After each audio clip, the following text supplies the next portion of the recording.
Ladies and gentlemen, we love that you are joining us here, and we hope that you could do us a favour. If you are liking our episodes, please share them. Tell us that you like them. Leave us a review, and we will be eternally grateful. Ladies and gentlemen, welcome to The Wizard and the Priestess. It's quite an how interesting is it? So anyway, I have toddled down to meet Matt this weekend and I forgot my microphone. But interestingly enough, we're going to talk about something that this feels really funny that we're sharing a microphone in union. Anyway, I wanted your joke for today, Matt. I can't remember. What was the last one I told? Have I told the Nan one? I don't know. The Nan one. No, because 10 years ago, my Nan started walking 10 Ks a day. And now we don't know where she is. What do you mean? Where'd she go?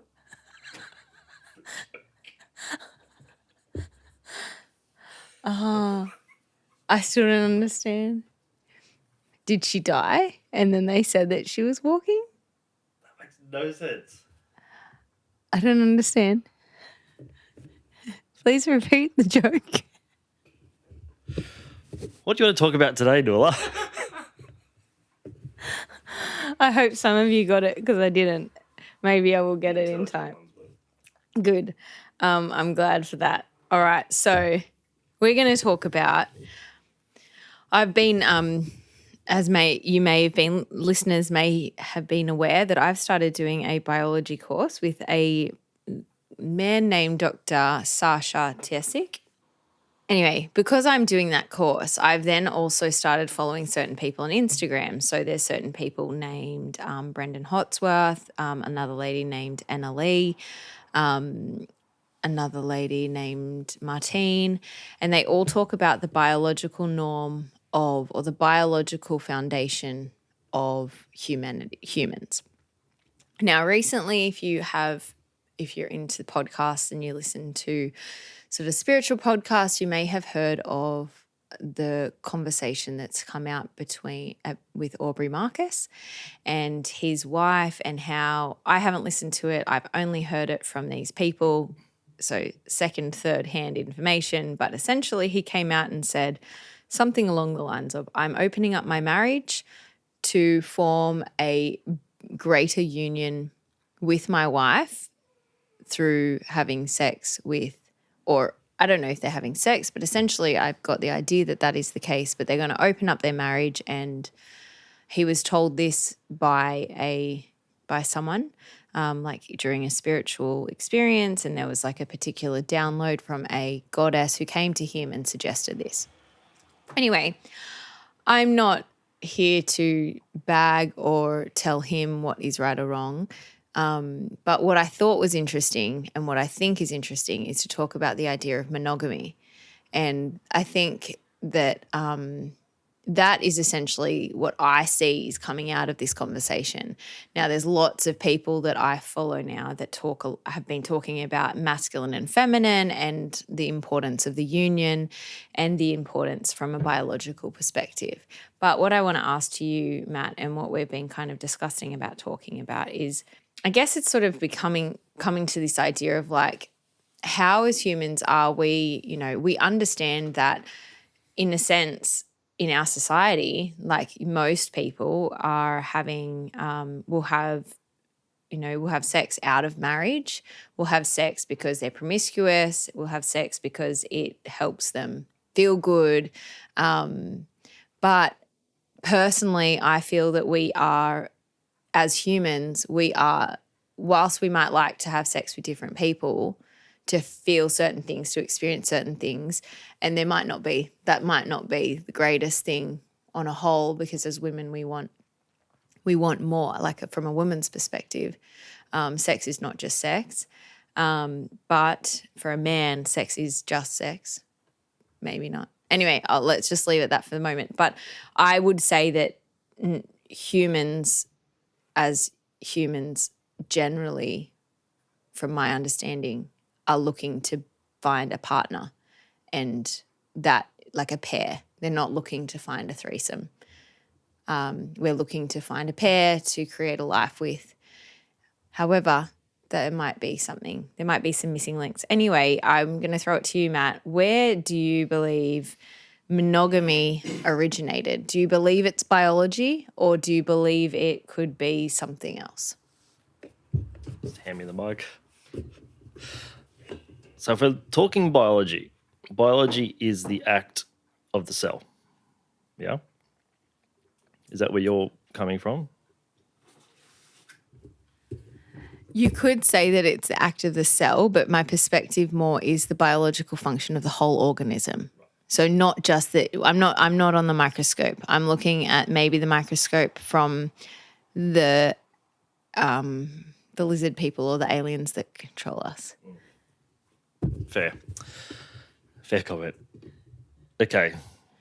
Actually, sorry, can I say it could be the cell, right? Like when you look at it, that when you stretch out, we are just a cell. What? How I'd grab it for you? Oh, it's all part and parcel. But I just wanted to just touch on that. Is like it is kind of a cell. We are a cell. Like when we are just the little ants.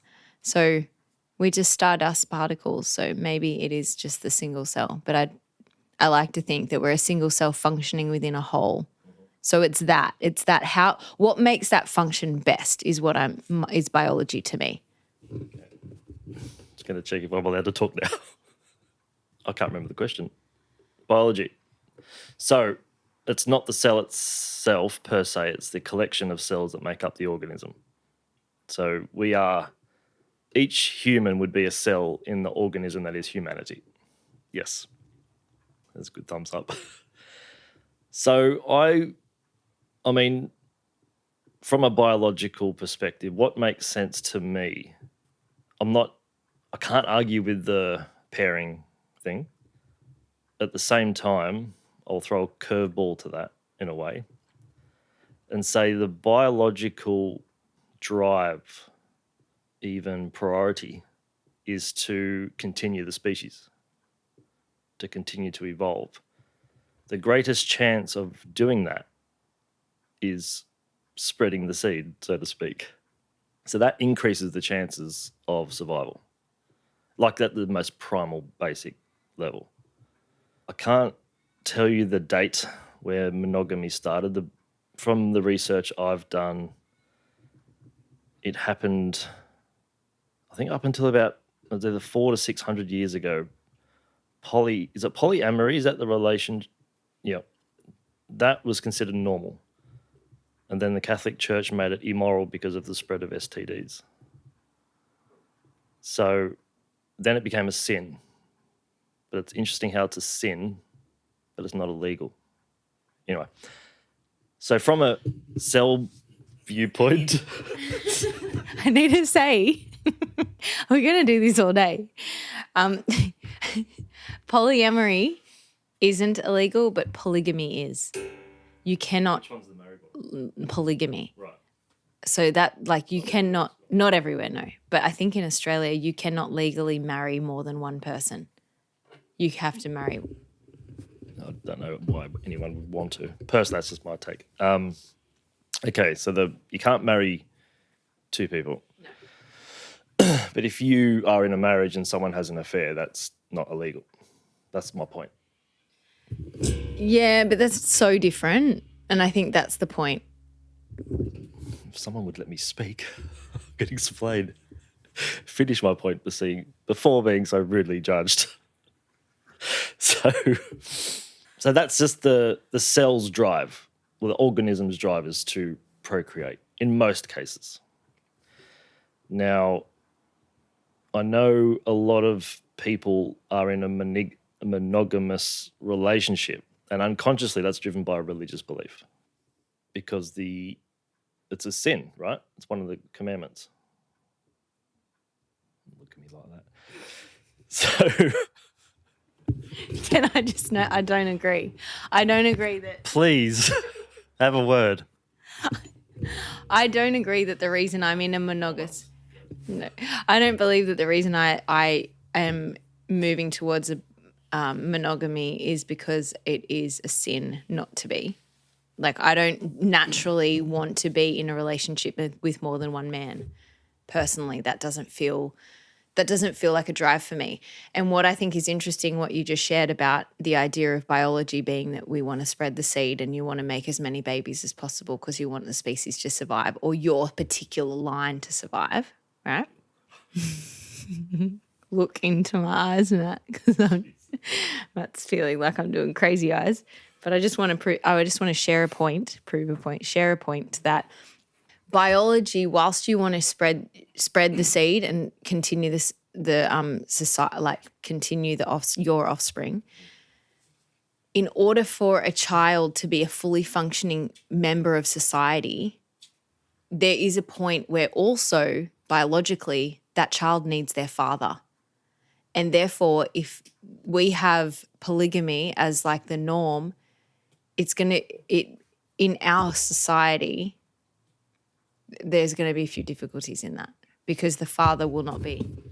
I agree with everything you're saying. Not for a second do I disagree on anything that you just said. The point I was making, it was just that's the drive behind that. That was it. I wasn't getting to the fact that a child needs both parents. Full stop.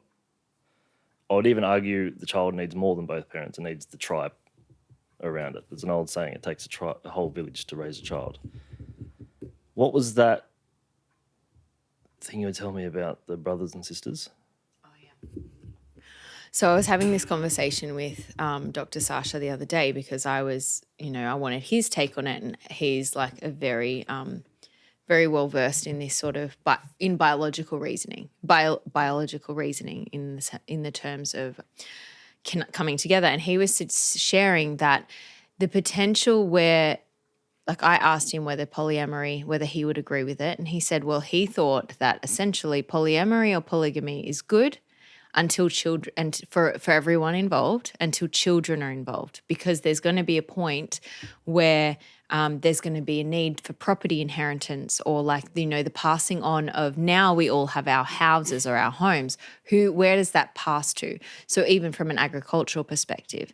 So I think we've talked about, hang on, I won't go there just yet. But what I was going to say, and then I'll give back to you, is that he shares about where polyamory might work well is in a space where you've got a little bit of land. Everyone can't have their own land, so you've got only a small amount of land, and where there might be brothers that then have women have. So it's like a collective tribe from like a very polyamorous tribe, but it wouldn't necessarily be that one man is connected to one woman.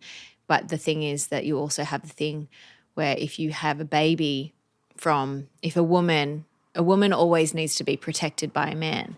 And so that's, from my perspective, some form of a biological my understanding is that's biological. So if you then had, say, 6 brothers and then you brought in 10 women, and then that could potentially work so that the brother, big weekend, the brothers would never necessarily know whose child is theirs by blood, because they are all by blood in a sense, because they are brothers themselves. So then they will never reject.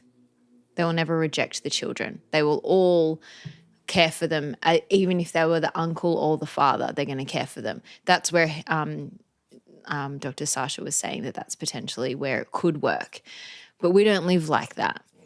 I don't think that there's brothers out there that would be like, oh yeah, I'm fine if I don't know whether that's my child or not, because I'll treat them like blood anyway. Do you think that's how the show Jerry Springer came about? Absolutely. It must have been that exact situation where there was all these polyamorous. But I think this is something I want to point out, is that polyamory isn't just in the way that it has to play out today in modern society, it's not just a fluff around. You can't just say, oh yeah, it's okay to be married to one woman but having an affair is fine. No, if you want to be married to 2 women, but then having an affair through marriage is fine. It's not that, because that's not where polyamory stands. There is like very clear understanding of where we, like, in a polyamorous relationship, anyone that's ever played, like danced in that field is going to understand that you have very clear boundaries. That it's not just a like, oh yeah, I just frivolously have sex over here and then I might have sex over there and then this is my partner and that's my partner. It's not like that. It's like, okay, this is the bounds with which I share love and this feels good for me and it feels good for both of us. I'm nodding. Yeah. It's I think a lot of young men will see polyamory as they can just sleep around. And for them, that's it, the license. But when it goes the other way, when the woman, when it's her turn, let's say, to play the field, the guy doesn't like that. But polyamory works, it has to go both ways in that sense. But it's not just that. It's like if you're living with someone, inviting someone else to live in the house. That's what like the true reality is. I've never delved into that, and no, not my thing. What was? Can I ask you then, Matt, why would it not be your thing? Because if biologically you're meant to want to spread your seed everywhere, why? What is it? Is it just that you've been conditioned by the church? Who knows? Maybe. Could be a societal thing, but just what resonates to me as an individual, I would rather pour myself, poor choice of words. I'll take that. I'll say that a different way. I would rather, no, that's worse. Just keep going. I'd rather dedicate, give. I would dedicate. Let's go that. Dedicate myself to one person and have that back. I'm going to give you the mic. Yeah. So, as you're busy pouring yourself into one woman, we're such children. Yeah, but I believe that there's something innate to that. I don't believe that that's just, I would say that in humans, we all really truly choose that because monogamy feels right, because there's the masculine and the feminine.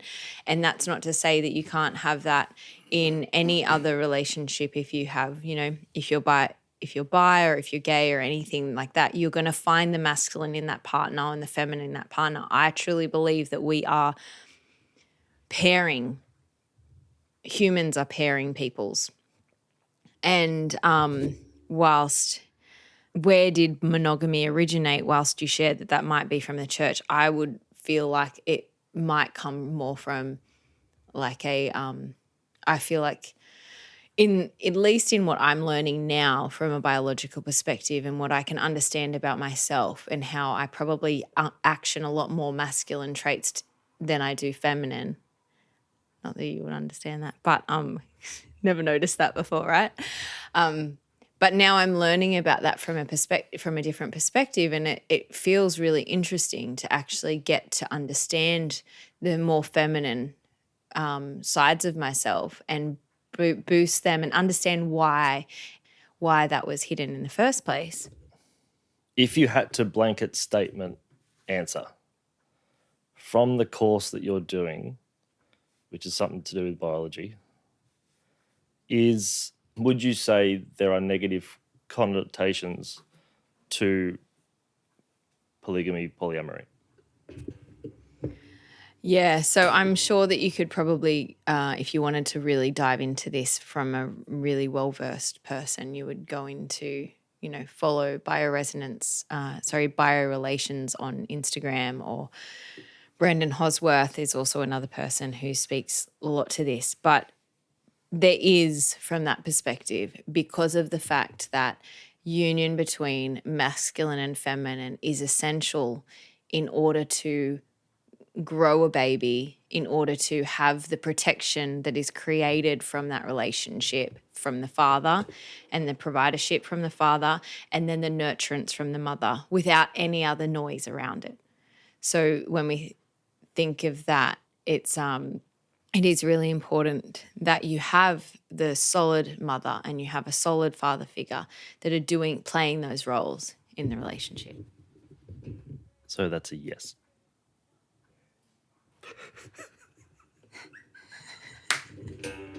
You loved that. It's like heaven for you, wasn't it? You're like, yeah, like I just proved the man-woman thing again. Yes, Again and again and again. I didn't know it was a yes/no question. I did say, but anyway. Sorry, finish your thought. What I was going to say was before with polyamory is the idea that young boys might really like it. And they might like the idea of being able to have sex with more than one woman, but then also be able to have a territory where they can wrap themselves around and pour themselves into one woman a little bit more maybe, but then also have the place where they can have this other woman as well. But what ends up, or what can sort of seem to happen, is that the women in this like little experience are the ones being used, and they become like a sex doll essentially, because all the man wants is to have sex. That's like innate in men. It's like men play for points. So the points can be, okay, you get to 10 points and I'll give you sex. It's like, so that is like oh yeah, okay, so how do I get my 10 points today? Instead of actually saying that, you see it play out in experiencing. But whereas for a woman, it's not about sex. It's so much more than that. It's so much, there's so many layers to what a woman needs and wants. And actually, recently I've learned that a woman would not stay with a man unless she can benefit from him. So this is probably where I'd say that polyamory starts to become a little bit more so. I wouldn't say polyamory feels like a bit of a play, feels like something to dance with and play around with and like I don't have enough experience with it to know. I can see how in our day and age that could be very difficult because there's such thing as like jealousy and competition that comes up that has been kind of infiltrated into our society, especially amongst women. And so it would be very difficult. I think maybe if it was a woman with like 6 men, it could be a slightly different experience, but I don't know that would work out very well. At the end of the day, when usually in relationship, why monogamy I think is something that feels really important and powerful is that children, when a child comes to be or thought of to come into the world, we know that we need the energies of 2 people coming together to really nourish and produce and then rear this child in a way that they feel held and supported and cared for. But yeah, I want to come back to who would you say benefits from a monogamous relationship or a polyamorous relationship? Because who benefits in a monogamous relationship? Well, ideally both. I mean, 50-50. That's how it should look. 50-50. Polyamory. I say that right? Yep. It's more fluid. So who, again, it should really be the same answer. Everyone brings their own thing. And let's say it's between 3 people. Each would have something that the other doesn't. So as a whole unit, it's like it's a complete whole being type thing. I hear that. I find it really, it's an interesting thing, right? Because I don't, you're saying. Quick question. Who benefits out of your relationship more? Obviously me. I think this is the thing. I think what I've learned is that a woman will not stay in a relationship unless she benefits. A man will stay, even if he's not benefiting in the same way. So, for example, a woman would not be in a relationship with a man unless she can see that he can provide and protect. her. Unless there's some really biological issue where like she isn't. I truly don't believe that a woman would be in a relationship. And I'm understanding myself, which is like hard to see from this perspective, but that we are not, as women, we're not in a relationship for love. We're in a relationship for how it benefits us. And if the benefit goes, we go too. So for a man, he knows that he is replaceable and he will not stand a chance if he cannot provide and protect for his woman. So what tends to happen is that, or what can happen is that when a man stops providing because now in today's age, like we're equals. I can make as much money as you can make. So it's much harder for a man to find a woman because she has much more criteria that he needs to tick off.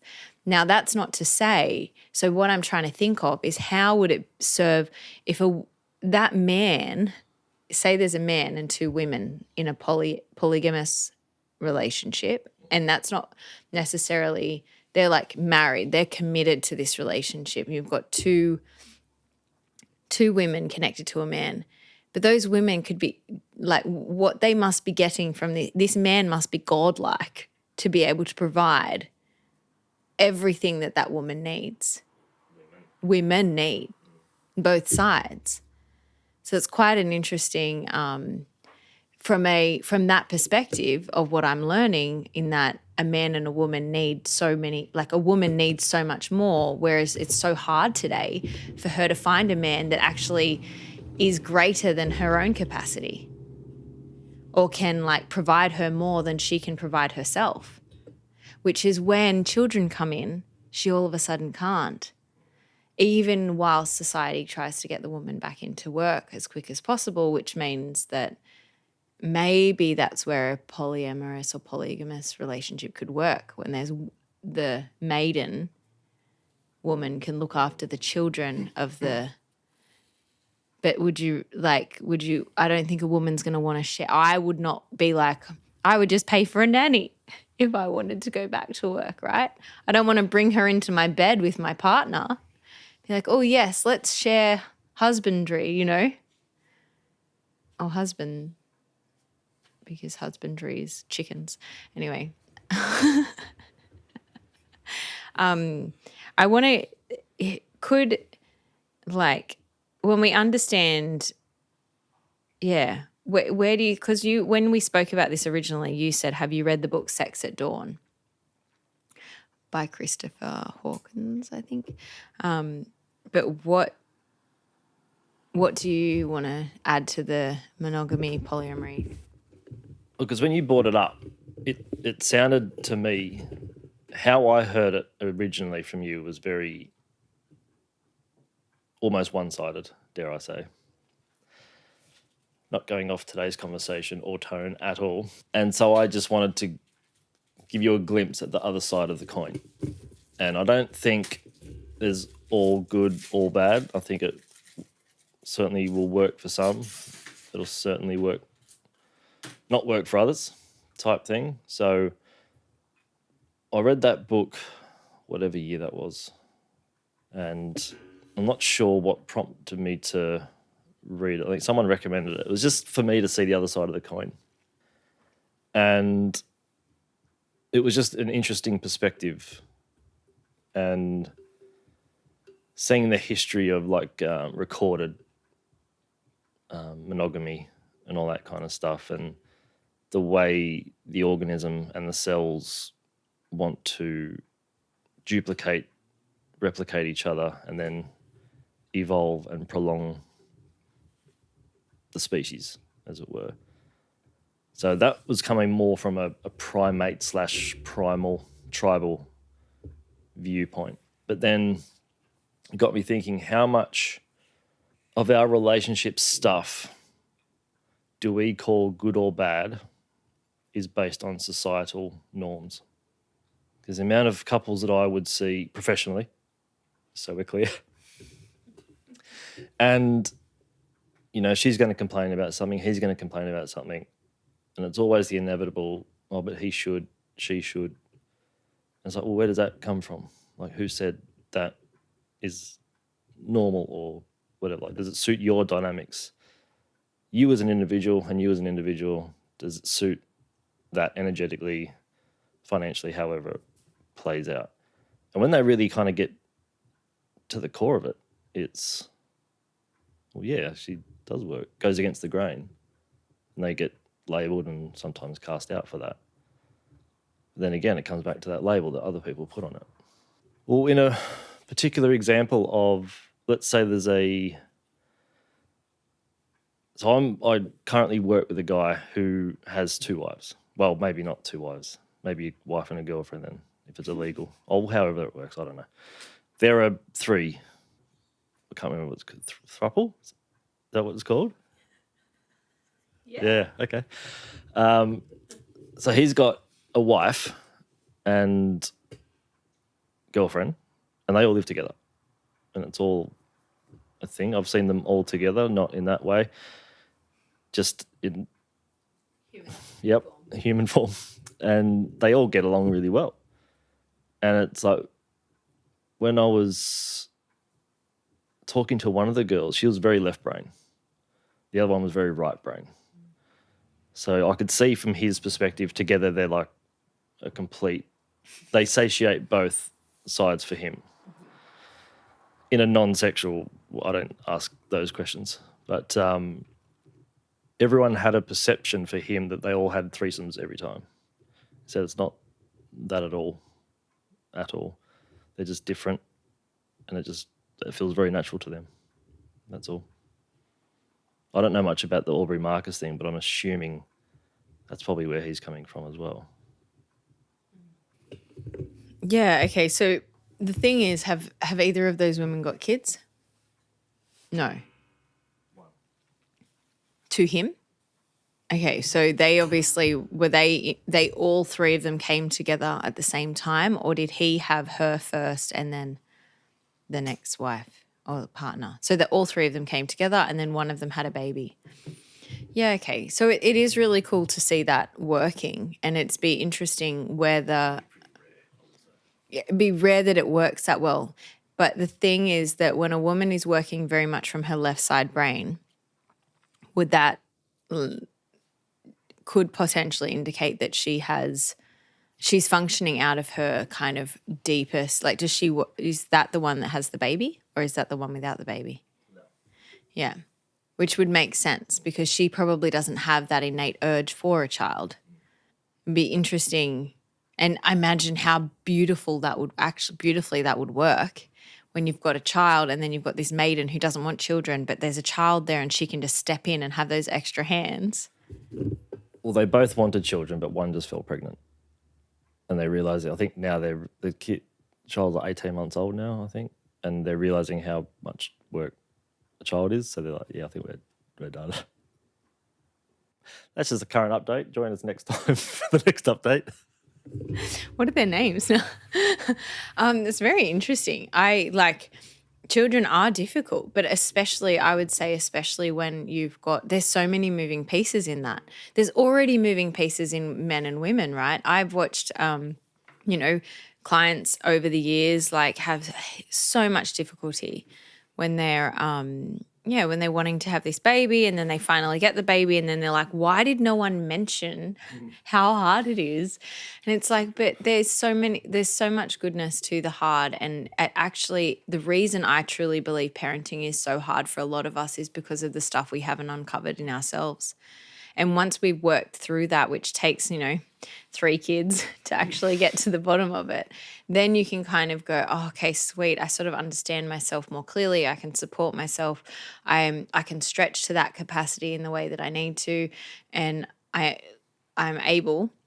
And then I can kind of, and they say this all the time, the most important thing for a child is the loving relationship of a mother and father. And why would that be so important? Is that just cultural? It doesn't seem to be, from my perspective. We don't have enough examples of this polyamorous triangle working in community. It might be becoming cool, but why is it becoming cool? Because I guess it comes back to that, who benefits? So who benefits? Like if you play it out from a man's perspective, his only focus is sex. He benefits because he's got 2 women available potentially. Then you've got, then you've got the woman, and her innate need is to feel protected, like a sense of belonging, a feeling protection, a space to feel heard and seen, and to be able to then do the, like, maybe more the maternal aspects of like the nurturing and the caring and the coordinating. And if you've got another woman there, well, there's a lot of dancing but interplay between the 2 of you that would be like dusting off those pieces, or like, maybe that could work together really well. But I think, yeah, there's something very interesting in how that would work. And I mean, it all works. Everything can work. It's just whether or not it really, like, if it's really benefiting both women, or even more than one. There's some men that have more numerous wives, which I've seen in play out that essentially is because, well, she doesn't make babies anymore and he needs to keep spreading his seed, so he gets another wife in, and that's culturally acceptable. So it's interesting that you suggest that monogamy from the church's perspective, polyamory is the sin, whereas from like another religion and perspective, it's like, and then we can look at that and be like, oh my God, she went barren, so you went and found another?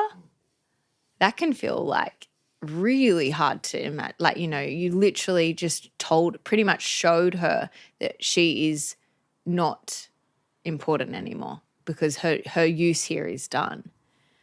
And like, I don't know about humans, but I mean, I don't know about humans. I sort of know a little bit about humans, but I imagine that for any human being would cause some sort of dysfunction in the body.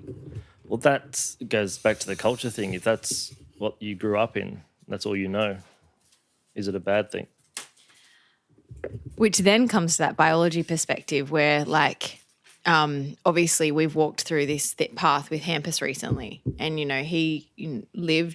he was like a refugee essentially living in Australia because he wasn't, he never found his belonging here, which is quite a common refugee situation. And then most refugees end up getting quite sick with certain things. So we have this situation where Hampus felt quite sick because he never found his belonging. It isn't that he didn't have any friends, but he didn't have the feeling of true belonging, which is a necessity for a man or a woman or anyone to have that deep.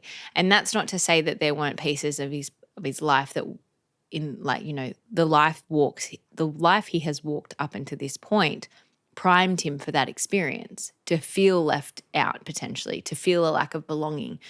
But so therefore he ended up having the experience he had. So I would say that what you were just saying, whether or not there's anything wrong with it, well, I would say that potentially there's going to be someone that gets a sickness or an illness based upon the fact, because that is what I'm learning in terms of this biological understanding, is that when we don't move ourselves from a biological perspective, we actually have the potential to prime ourselves for when a shock occurs to actually get really sick from it, like to be more sick from it. So personally, I tend to sit in my masculine because I didn't have the protection and providership that I needed from my father. And therefore I became strong enough to do that for myself.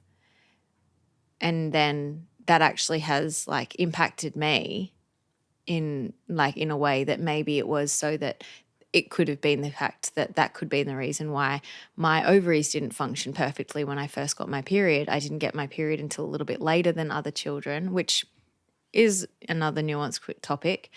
But it's, and then my periods didn't solidify and didn't become regular, which would be an innate situation of biological like, it's like, well, you're not you're not, the hormones aren't equalized here because you're functioning too much in your masculine, which is producing more testosterone than is needed, which keeps my masculine, which keeps me safe. But actually it's in the letting go and understanding. Does that make, yeah? So that would come from perception.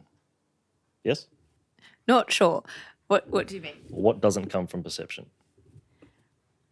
Well, I think that's the point, is that biology doesn't come from perception. What I just shared doesn't. What shapes perception? Sorry, I'll ask that better. How do I ask that better? Where does perception come from? What makes up perception? The brain. Very good try. Well done. You're going to be a great dad. Everyone gets a ribbon. No. That's not a good dad thing. You got everyone. So there's a winner and a loser. If you have a son. Perception. Come back, go. Back to topic. Perception. What makes up perception? It's a combination of your internal environment and your external environment. So where does your biology end and something else begins? Just there. Okay. There's a wall. Just past my auric field, 60 centimeters outside of it. There we go. Right. Okay. But then does your auric field, your biology, mix with the external biology? Mixing. Just say what you want to say. Well, we would get sick ultimately through our perception. Yes. Our perception is made up of our internal environment, which is the cells that make up our body. Our physical body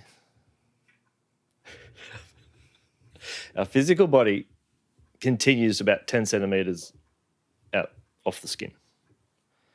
The emotional body goes for another 30 centimeters. The mental body goes for another 60.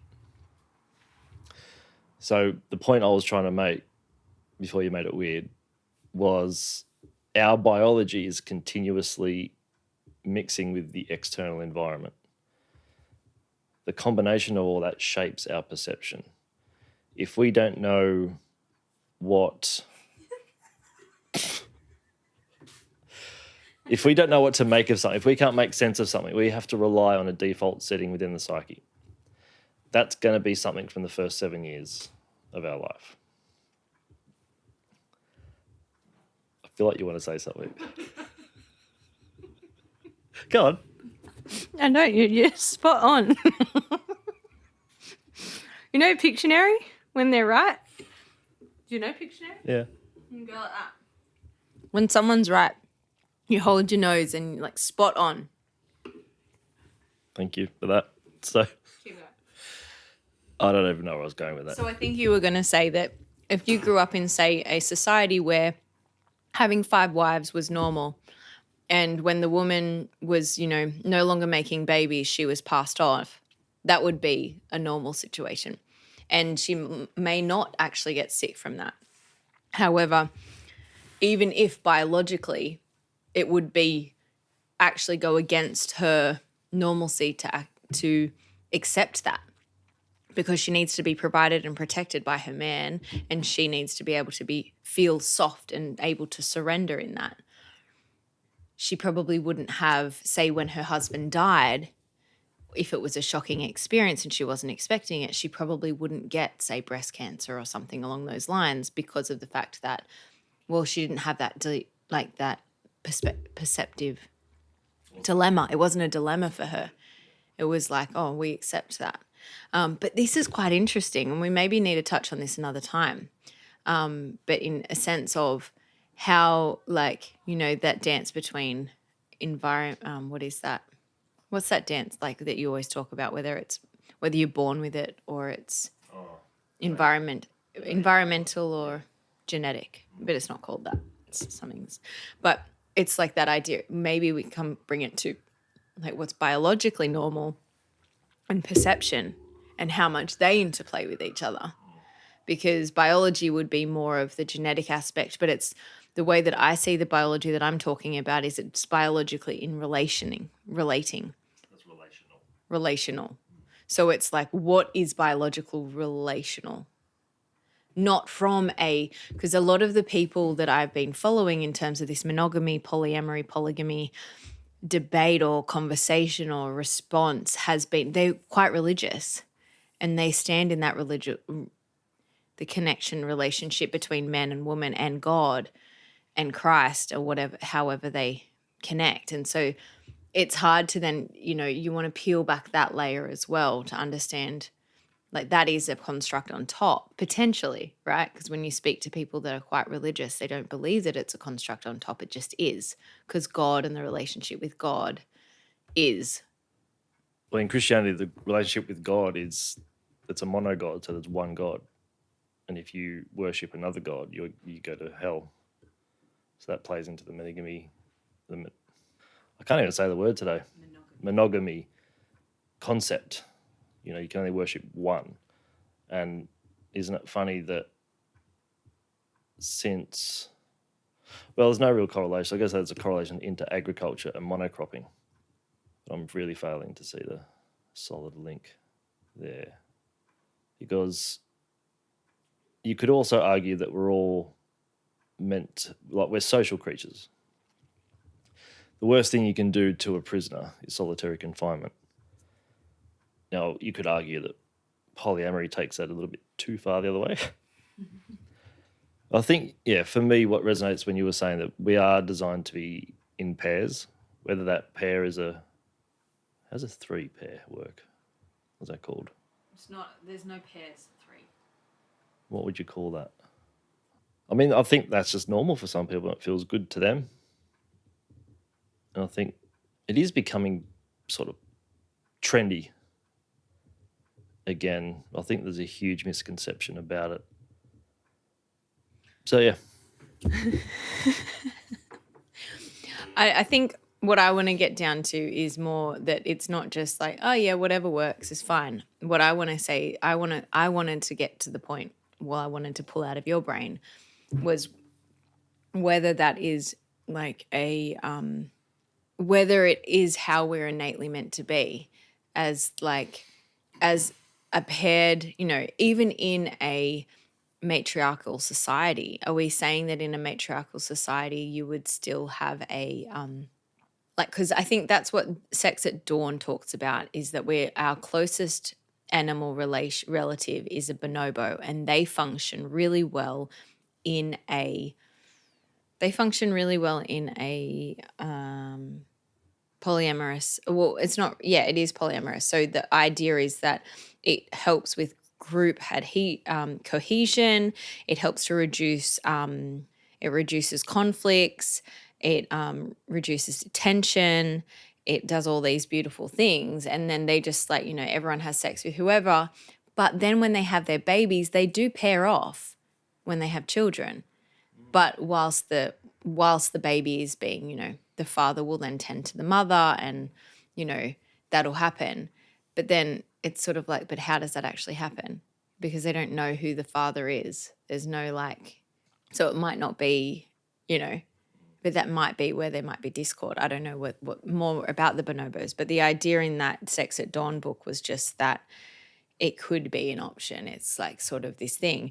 It's interesting when I was looking it up because Matt suggested it to me. Then initially I found this book called Sex at Dusk, which was essentially a direct oppositional book that was like, no, actually let's break it down, all the scientific facts that they're using to promote having sex with, having polyamorous relationships based upon bonobo was actually a bit cherry picked and a bit like, well, this works and that works. But anyway, that aside, it's more about what I want to try and find is whether polyamory, whether we could as a society move from where we are now at a very monogamous space, or is it just too far-fetched for our brains to actually open up that far to get from where we are to where,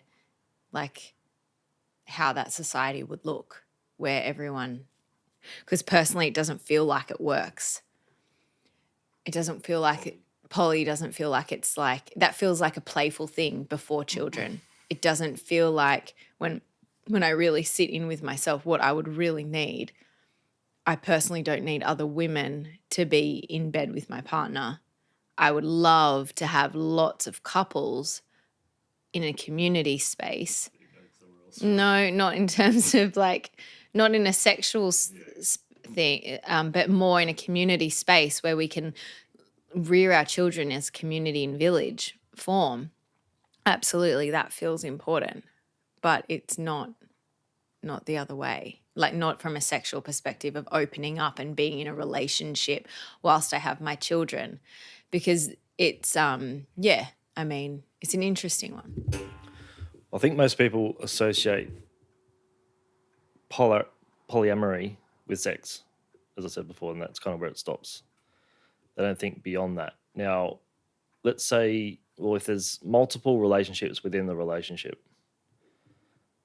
every person you're with is going to bring out a shadow of you and you in them. So times that by X amount. Yeah. And if they start ganging up on you, I mean, that's the shadow of it.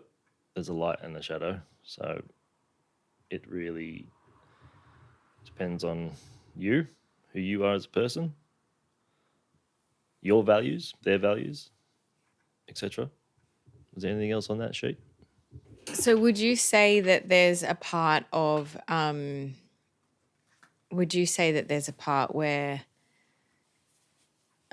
obviously it's personal choice, but do you think that it is personal choice, or do you think that like humans are made for pairs just like dolphins? Or like, I think there's an idea in the Sex at Dawn book where they talk about it's hierarchical, is very chimpanzee like, whereas bonobos are more matriarchal, which I think the push is that would be, surely women would like that more, because a matriarchal system is not about fighting and who's dominant. Like, that's what the man is there to rule and to show dominance, and who is the dominant alpha male, and that is very masculine. And therefore, surely if we go the opposite way, where we're looking at matriarch, and then the woman is sort of like the leader, and then therefore there's lots of communication, lots of over communication, potentially lots of words.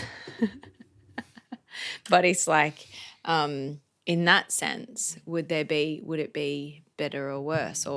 But my perspective is that it would actually, like, right now, to transition there, would it not necessarily be so? Then we would have to have potentially a yin yang and a yang, you know? Well, in a matriarchal society, the women worshipped. And up until a couple of hundred years ago, God was considered a woman, because a woman gives birth. And if God created the universe or gave birth to creation, God had to be a female. More recent times, God's now a guy. God's bi. Anyway. He wouldn't be bi. God would be, what's that when you have both sex organs? Amphigamous is what it's not. Amphigamous? No, I don't think God has a gender, but that's a discussion for another day. I think current culture, we take things too far with the concept. And if we're patriarchal? Hierarchical. Yep. Oh, hang on, patriarchal is the man. Yeah. Then we switch to the matriarch. We're going to go to the extreme, to like man hating. So, I mean, I saw, what's her name? The really famous one. Taylor Swift. She was on stage. I saw her clip saying, fuck the patriarchy. Basically saying, fuck men, is what I was hearing her say. Whether that's a message, I don't know. But then I thought, who built the stage you were on? Who's likely to have built that stage? I think as a very man-loving woman, I find that, yes, me. I find that what I found was, when I started, okay, we're going to stretch this conversation about monogamy into where that patriarchy and matriarchal thing, I don't truly believe that if we were to move from like patriarchal society towards a more matriarchal society, I know what you're saying in terms of like we would, like, there's this flip or this idea that then we have to become man hating. And I think it's taken me quite a few years to actually truly understand that. And that has come from realizing that anything that isn't from love is hate. Not anything that isn't from love is hate, but anything that isn't from love actually doesn't serve. And so I think that I followed quite a lot of feminist pages for a while because I thought that felt right. It made sense because they were sharing pieces of the puzzle that made sense to me. I definitely grew up in a place like in Cronulla where I would go out to Northies on a weekend and I would obviously, be, dancing around trying to find my mate potentially. And it was like, but then I would be taken advantage of. There would be men that thought it was okay to just grope me. There'd be men that thought it was okay to just grab or touch what they wanted. Not okay, absolutely not. But when I shared this to my partner, like years later, and we were sitting in a group of friends, I knew this was in Sweden, so it was a slightly different group of men. They were so appalled and shocked that I'd ever sat through that or experienced that. They had no idea that was like, they were like, what? A man what? That you've had to sit through that? And even I've sat with like my gay uncle and his partner, and we've literally talked about this too, and they were in shock that was ever a thing. So this was around the time of the Me Too movement that really really pushed men into a bad light. And so it was that time when feminism became there was quite a big, loud, yelling voice in that arena. And I'm sure it's still there. I've just turned off to it because it didn't sit with me well anymore because I didn't take into consideration that men might be experiencing something similar in that, like, they've been sort of pushed into this corner too, where they're also not feeling heard and seen and appreciated for all the things that they do provide and all the protections they do give. And so, it was very interesting to really see that there was pieces that felt right. A man shouldn't take what's not his. And there shouldn't be, there feels like there should be a line from what is like what a woman is suggesting. Like, she's not asking you to touch her body and you're touching her body anyway, hopeful that it's acceptable. Like, there's like this, it's a kind of interesting dance there. Whereas a woman would say, hey, no, this is my body. If I'm dancing, let me dance. If you come up to me and I look at you and show you that I don't want you to touch me, you shouldn't try and touch me. But then there's a man's perspective of all I want is sex. So it's very difficult for me to stop myself.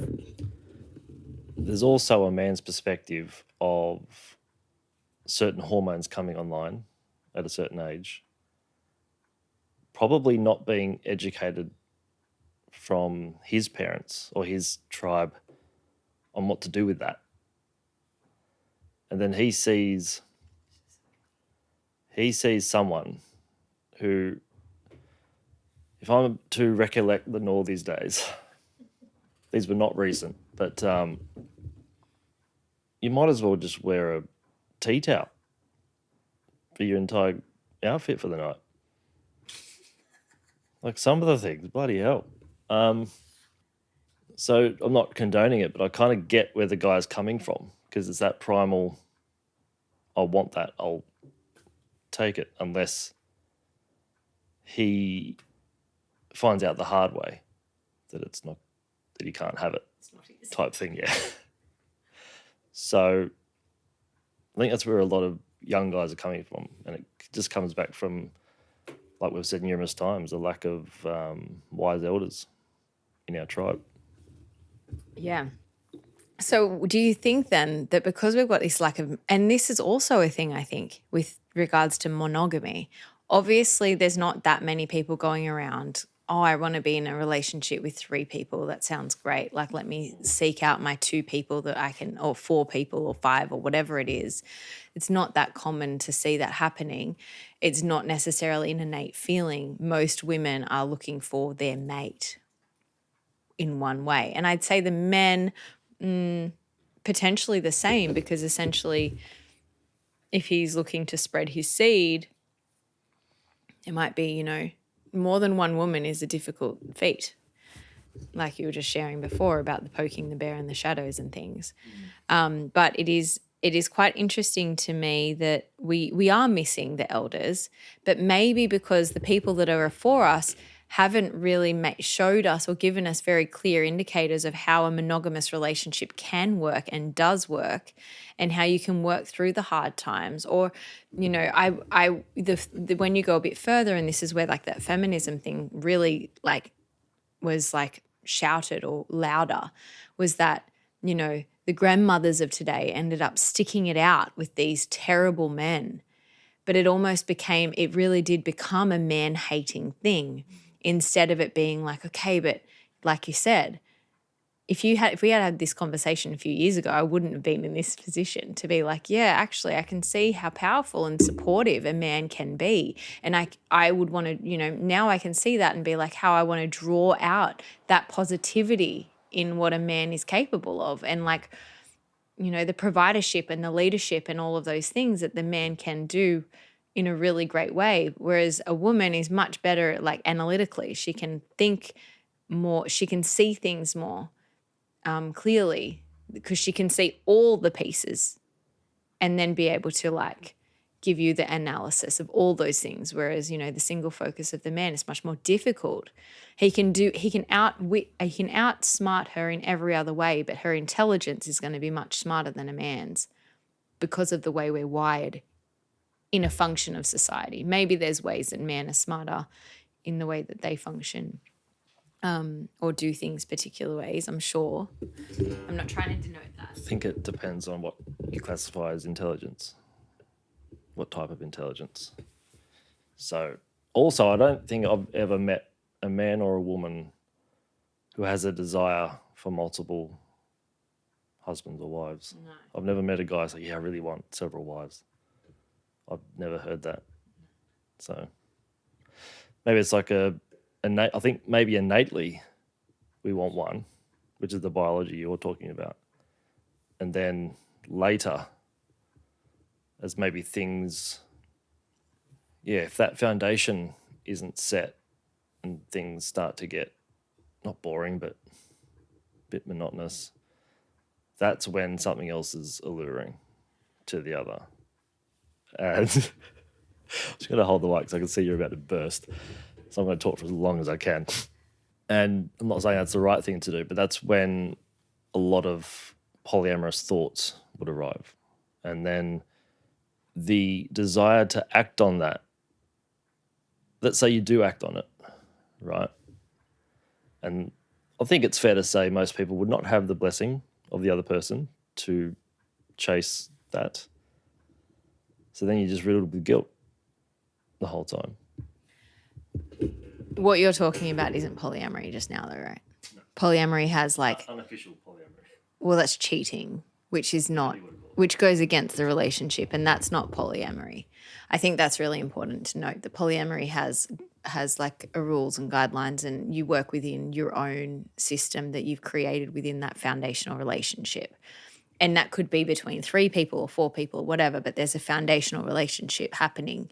And so what you just shared is cheating, not that's going outside of the union of the relationship. That is like deceitful, right? But what I was thinking when you were speaking of it is that maybe the reason we have more of these things, like in kind of a summary of whether or not monogamy or polyamory, however way it works, like you said, I've never met anyone either, ever, that's like, oh, I'm looking for 2, like that feels good for me. I don't believe that that's necessarily the church have told me that that's the way it should be. However, obviously we know that in other cultures they are actually accepting of that. And I don't know, like the women that I have met. So I met a woman and she was in her early 40s and her husband was very sick and dying. He was 80. And I was like, hang on, what? You have an 80-year-old husband? And she's like, yeah, because he is. But the minute, like it never felt right for her to be, and she had 2 children to him who were like 20 years old because she had them when she was like 20 and he was 60. But either way, it was quite an interesting, that was mind-boggling, but I was very open-minded to hearing all about it. But we connected in a place of Sweden, which was, kind of equal, like very particular about certain things. Everything's open and you can do, everyone's equal and whatever. But it's quite interesting where it's like when we don't have the wise elders, we don't have the rites of passage for, to contain the hormones, to channel, not contain them, but channel them into the way that they're meant to be utilized, to understand that as a man, you have, like, it's important to be invited, not just take what you want, because as the power in the masculine is able to hold and contain. And then also in order to connect with the feminine's going to dance around in a tea towel, and he has to then contain that energy. He has to know what it is. And he has to know what's going on inside of himself as well. But then when we look to the elders, what are the elders? We've either got the elders that are yelling, screaming, like my grandmother, who is like, men are the devil. Essentially everything that's bad can be denoted down to one man. And then she also at the same moment like praises all men, like particular men, like can be very for certain men and very against other men, but then kind of all comes into this men are not so good. Then, and then every person there'd be, I would say, a handful of relationships that I can see outside of, within the tribe of my friends and their parents that actually are fully functioning man and woman monogamous relationships. So it's very difficult to actually see monogamy function. So then it's very easy to then infiltrate with polyamory or with like feminism or with like, not that I actually really like feminism is just giving women an idea. I really liked the idea of feminism. But it's the shouty feminism that is really, it's then putting men are bad and women are better. And that's not what feminism actually stood for. It was like women shouldn't be denoted to just being a sex play toy. And they should be more than that, and they should be seen and preserved in that way. So I think that's what I was trying to get to. When we don't have those wise elders that actually display monogamy in a really beautiful way, because one, the woman might not be feeling like the woman, like she's not being revered as the woman by her man, by her husband, and we're not seeing those relationships play out very well. It then it's like wildfire for anything to be seeded and grown. And I think that's like, do you want to make that sound better? Yeah, you're going really well. Yeah, I think so. Good. Yeah, but it just kind of feels like that maybe encompasses why we're getting the dance of this happening more. Where do we learn our relationships from? Mum and dad. Parents. So it's really, I guess it's kind of related to the bonobos, monkey see, monkey do. That's not a monkey. That's monkeys, not bonobos. Monkeys are in the hierarchical. So maybe you've actually dropped the bomb on that, but because monkeys are, I think, monogamous, whereas bonobos are like the fluid. Anyway, that was a good ending. Hope you enjoyed our conversation. If you're wanting to dance monogamously and create a baby, you might like to learn from my course that's available on our website, www.thewizardandthepriestess.com. And the link is in our show notes. Hope you have a great week, guys. Bye. Keen to hear your questions or thoughts around monogamy and whether you've ever danced with polyamory.